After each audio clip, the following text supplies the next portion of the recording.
Hey you guys, welcome back to Spirit Led Life. I am Abalori and I'm coming in with a quick video with some updated information on how I will be paying off my debts. But first, let me show you guys some of the things that I am using.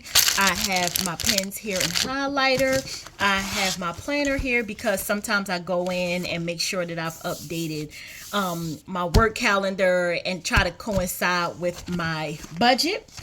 Then I have my phone again, just to, if I have to look up an account while I'm budgeting or something like that. I also have my Bible here, you guys, and this is what I do. I look up a scripture as it relates to finance.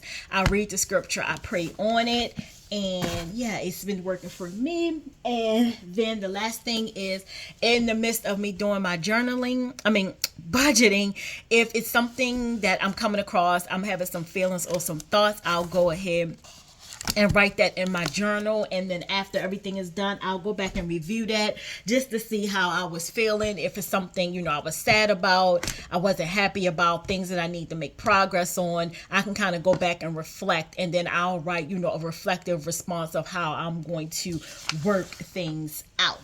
But I don't want to hold you guys, so we are going to get started. So you guys, here is my monthly calendar. Everything in blue is for my business. Everything in orange is the things that are pertaining to my home or personal things at home. So I've already got everything rolled out with the dates that they're due, and that's how I strategically make sure that the money is in my account for when these things are automatically drafted out. And I actually need to go ahead and update for the month of March coming up. Here, you guys, is some outstanding debts that I have. I have a total of 15. And as you can see here, the first three are tickets. I have a 19-year-old. Unfortunately, as with 19-year-olds, they got to learn. But I'm not holding my son. I'm holding him accountable, but I'm still giving him grace and mercy because he's a straight A student. I've never had any issues with him. He's always been a straight A student from kindergarten all the way up until now, and this is his first year in college. He's never given me any trouble with the law. He's pretty responsible, but however, he does have a tend to have a lead foot, so I know two of these tickets are red light camera tickets, and this one he actually got his first speeding ticket. And so he's got some fines and things built into that. And so I'm giving him grace and mercy, and I told him that I will pay it, but he knows how I feel. And then down here it's kind of his fault, but it's really not his fault. He has the Easy Pass, and his dad put the Easy Pass in his car, and my son is thinking he can Easy Pass through everything, not realizing that every time you go through the tolls, it pulls money from the Easy Pass. Well, he had went through so many times that he emptied out the Easy Pass, and thus here in Virginia it's cheaper if you pay with the Easy Pass. But if there's nothing on your Easy Pass, you have to pay by plate, which is typically can be anywhere from $2 to $3 more. It's a few couple dollars more than if you pay by the Easy Pass. And so he did not realize that and just racked up tolls. And these are two different tolls because he's going through two different tunnels at any given day or time. And so that's why they're two different, because one has to go to one place and one has to go to another place because he's going to different parts of Virginia through the toll. So I had to explain to him the purpose of the toll, and he has to make sure that he knows how much is on the tolls before he goes through, or else he's going to be the one paying these tolls if they start accumulating like this. But again, he's been driving for a while, but this is kind of, just where we had to draw the line, and I let him know that if he continues to do it, that the car will be parked in front of the door, and he would have to rely on public transportation or his friends to get him to and from. So I think we've kind of nipped that in the bud. Here is my property tax, and here in the state of Virginia, we have to pay property tax on our cars. I don't understand it. I'm from Baltimore, so we did not have property tax when I was growing up. I don't think that we still do. but I'm not sure because I haven't lived in Maryland since 2004, 2005, somewhere around there. And so yeah, we have to pay property tax, and we have to pay our property taxes here before we can renew our tags and things. So I'm just prepping to get all of those things paid.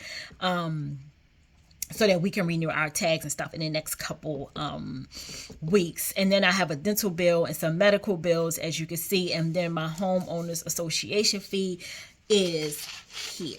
And so, like I said, I'm going to strategically just pay these off. So as I'm getting paid, I'm just going to go ahead and send off that amount and pay this particular, these particular blocks off as I go. Next is, you guys, I've, written down everything that, I owe for this month. Over here is, my home stuff. So my power bill, my gas bill, my internet bill, my alarm system, trash, sewer, water, anything that pertains to the house and that's personal to me is over here.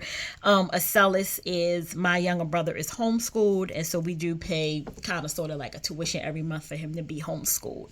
It just works easiest for us because we're always on the go.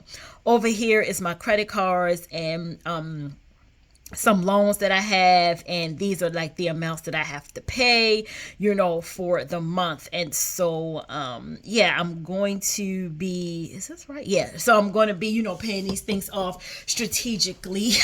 Again, just, it's going to take a toll for me trying to figure out how I'm going to do this, but nonetheless, it's going to definitely get paid and things will get paid. Down here is my business stuff. And so up here, you guys, is I put, my savings accounts, and I will be using some monies out of here to pay down some of these debts or pay on something in the house. So that's how that's going to work.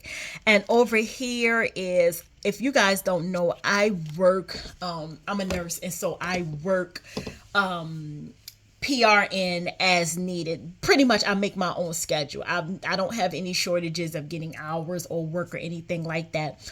But because we're a family, we're always on the go, it benefits me to have a schedule where I can control, and I don't have to request taking time off. If I can't work that day for whatever reason, then I just won't schedule myself. Typically, it's because my son, like I said, he plays ball, he does travel, he plays college ball. And so some of the times we're away on the weekends for his games. And I just think it's easier for my family at this day and time for me to have a schedule that I can control.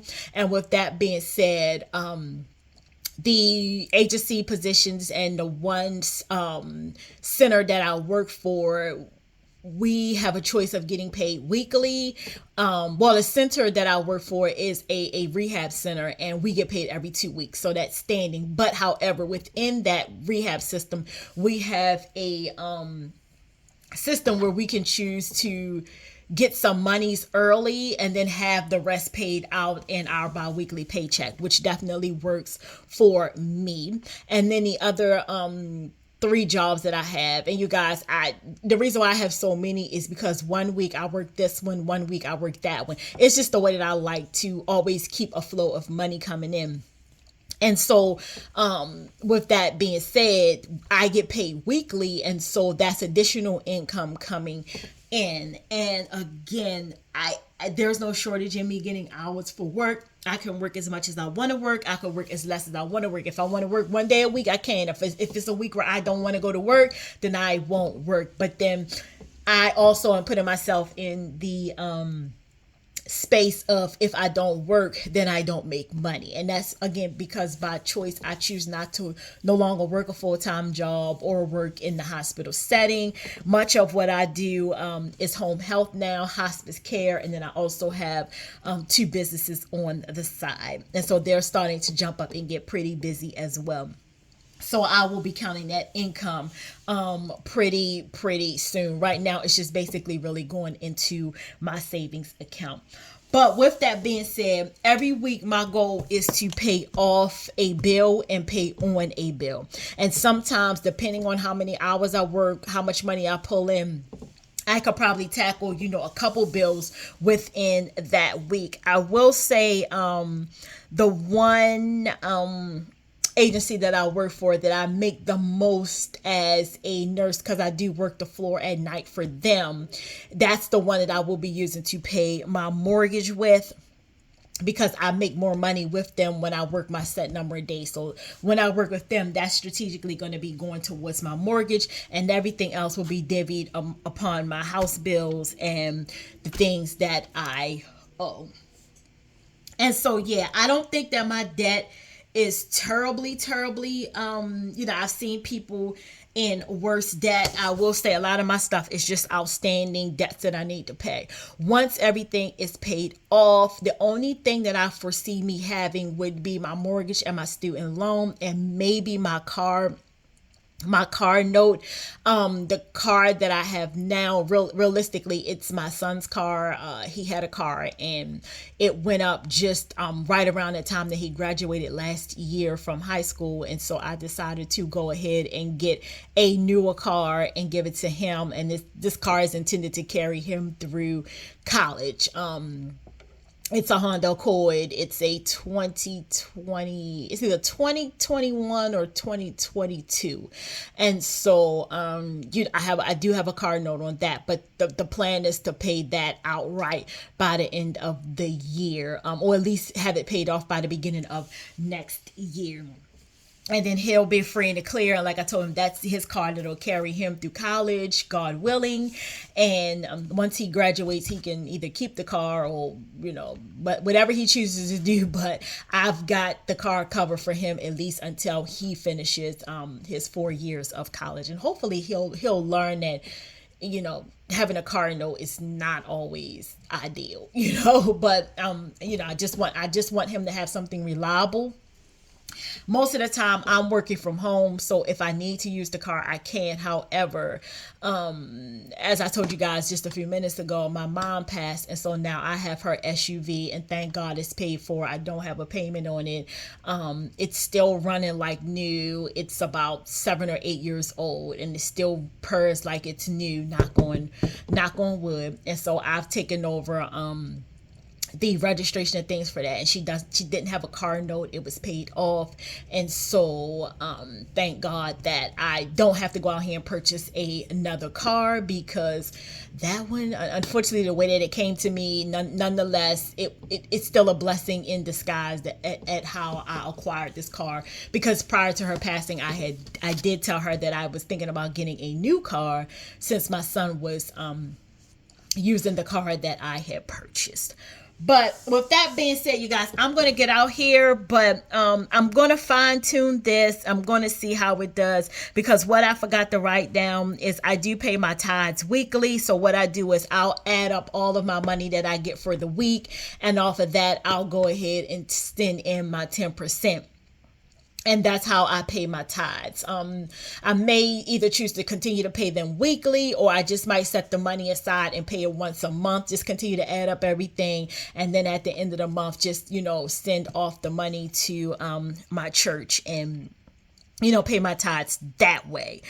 But I want to definitely encourage you guys to pay your tithes. One of the misconceptions is if you don't have the money, you shouldn't pay your tithes. For some people, yes, paying their tithes might put you in a tight spot. But however, even with me strategically budgeting and not spending money, I'm still able to pay my tithes and still able to keep a roof over our heads, clothes on our backs, food in our stomachs. So I'm definitely saying that, pay your tithes, because sometimes when you pay, you don't even realize it's gone, because you've already budgeted for it. And so it's not a big surprise at the end of everything. But that's how I'm strategically doing things. So if you guys have any questions, you have any suggestions, feel free to comment, share, like, subscribe, and that is it. So until the next time, you guys, have a blessed week coming up ahead, and I'll see you on the other side with another video in the next couple of days. Talk to you later. Bye.